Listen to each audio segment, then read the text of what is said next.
Merci de choisir DBS pour vous informer. Place à l'actualité sur le continent africain. En Côte d'Ivoire, une candidature du président sortant à la présidentielle est plus que jamais au centre des débats au sein de son parti, le Rassemblement des Oufouettistes pour la démocratie et la paix. Passé le temps du deuil national et des hommages au dauphin Amadou Gon Coulibaly, brutalement arraché à la vie le 2 juillet dernier, les cadres du parti qui se retrouvent dans une impasse, orphelins et sans candidat, multiplient les sorties pour demander à Alassane Ouattara de se présenter à un troisième mandat.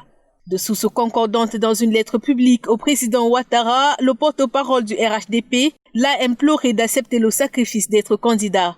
En mars, le président ivoirien qui termine à 76 ans son deuxième mandat avait déclaré vouloir laisser la place aux jeunes. Mais le RHDP, sous pression à 3 mois du scrutin, doit se trouver un nouveau candidat dans les plus brefs délais, car dans le pays, la période de dépôt des candidatures officielles pour l'élection du 31 octobre 2020 s'est ouverte le 16 juillet et court jusqu'au 31 août.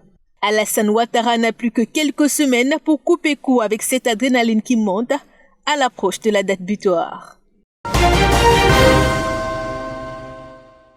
Crise socio-politique au Mali, le mouvement de contestation a annoncé une trêve de 2 semaines au sujet de la désobéissance civile à l'approche de la grande fête musulmane de l'Aïd el-Hadha. Pour les leaders de ce mouvement, l'objectif est de permettre aux Maliens de bien préparer et de célébrer la fête du sacrifice qui sera observée à la fin du mois de juillet dans de meilleures conditions.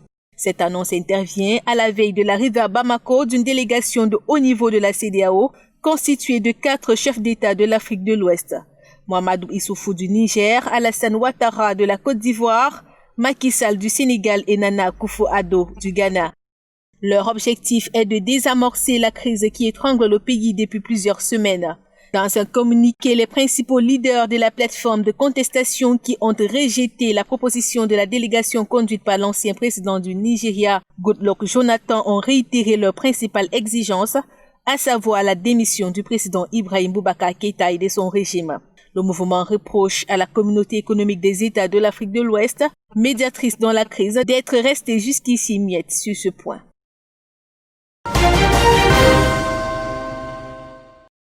Au Soudan, le procès de l'ex-président Omar el-Béchir s'est ouvert ce mardi 21 juillet à Khartoum. Il est poursuivi pour avoir pris le pouvoir par un coup d'État il y a 31 ans, le 31 juin 1989, contre le gouvernement démocratique du premier ministre Sadeh Halma. Mais la première audience n'a duré qu'1 heure. La cour spéciale formée de 3 juges a reporté au 11 août la prochaine audience à faute de place dans la salle du tribunal. Aujourd'hui en détention, Omar el-Béchir comparaissait pour la première fois aux côtés de 27 co-accusés. Sa défense est constituée d'au moins 191 avocats qui dénoncent un procès politique qui se cache derrière la loi. Elle estime en outre que le procès n'a pas lieu d'être car les faits se sont déroulés il y a plus de 10 ans. L'ancien homme fort du Soudan encourt la peine de mort. Son procès intervient alors que le gouvernement de transition a lancé une série de réformes dans l'espoir de rejoindre pleinement la communauté internationale. Omar el-Béchir n'en aura donc pas fini avec la justice à l'issue de son procès à Khartoum. Le Soudan s'est également engagé à le livrer à la Cour pénale internationale pour qu'il soit jugé pour crimes de guerre et génocide dans le cadre du conflit au Darfour en 2003 et 2004 qui a fait 300 000 morts et des millions de déplacés. Tension sur le barrage du Nil à l'appel de l'Union africaine pour faire avancer les discussions au point mort jusque-là. L'Éthiopie, l'Égypte et le Soudan se sont accordés sur une vision commune devant mener à un accord global. Mais avant, de nouvelles discussions techniques sur le remplissage sont toutefois nécessaires avant qu'un tel accord puisse être trouvé. C'est ce qui ressort du communiqué final, alors que le gouvernement éthiopien a annoncé ce 21 juillet que le réservoir du barrage géant a atteint son niveau de remplissage prévu la première année grâce aux pluies abondantes. Appelé à devenir la plus grande installation hydroélectrique d'Afrique, le grand barrage de la Renaissance construit sur le Nil bleu, qui rejoint au Soudan le Nil blanc pour former le Nil, est une source de forte tension avec l'Égypte depuis 2011.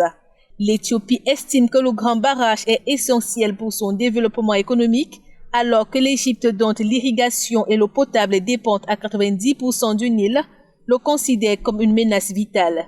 Pour leur part, l'Égypte et le Soudan estimaient qu'un accord global sur le barrage et notamment la manière dont il est géré devait être conclu avant que le remplissage ne débute. Au Zimbabwe, le président Emmerson Mnangagwa a pris mardi des mesures urgentes et décisives pour freiner la flambée de contamination au coronavirus enregistrée ces derniers jours dans son pays. Il a décrété un couvre-feu et réinstauré des mesures strictes de confinement et indiqué qu'à compter de ce mercredi, les forces de sécurité feront appliquer la mesure entre 18h et 6h du matin. De plus, le président a décidé que durant la journée, tous ceux qui ne travaillent pas devront rester chez eux et n'auront le droit de sortir que pour acheter de la nourriture ou se faire soigner. Aussi, les déplacements interurbains et les rassemblements festifs de plus de 50 personnes, religieux ou politiques, restent interdits. À en croire les spécialistes, le nombre de contaminations recensées dans le pays a augmenté de près d'un tiers au cours de la semaine dernière pour atteindre 1713 cas. Le nombre de décès est lui passé de 18 à 26. Et puis, la progression meurtrière de la pandémie de coronavirus en Afrique inquiète l'Organisation mondiale de la santé qui multiplie les mises en garde contre l'augmentation des cas de coronavirus en Afrique subsaharienne. Pour l'agence onusienne, la hausse des chiffres en Afrique du Sud pourrait être précurseur d'épidémies sur le continent. Selon les statistiques de l'OMS, les cas en Afrique du Sud ont augmenté de 30% au cours de la semaine dernière. Le Kenya de 31%, Madagascar 50%, la Zambie 57% et la Namibie 69%. 597 223 cas confirmés de Covid-19 ont été signalés sur le continent, dont 9 691 décès, selon les récentes données de l'OMS. Pour le moment, l'Afrique est le deuxième continent le moins touché avec plus de 15 160 décès devant l'Océanie. Voilà qui fait l'essentiel de l'actualité en Afrique.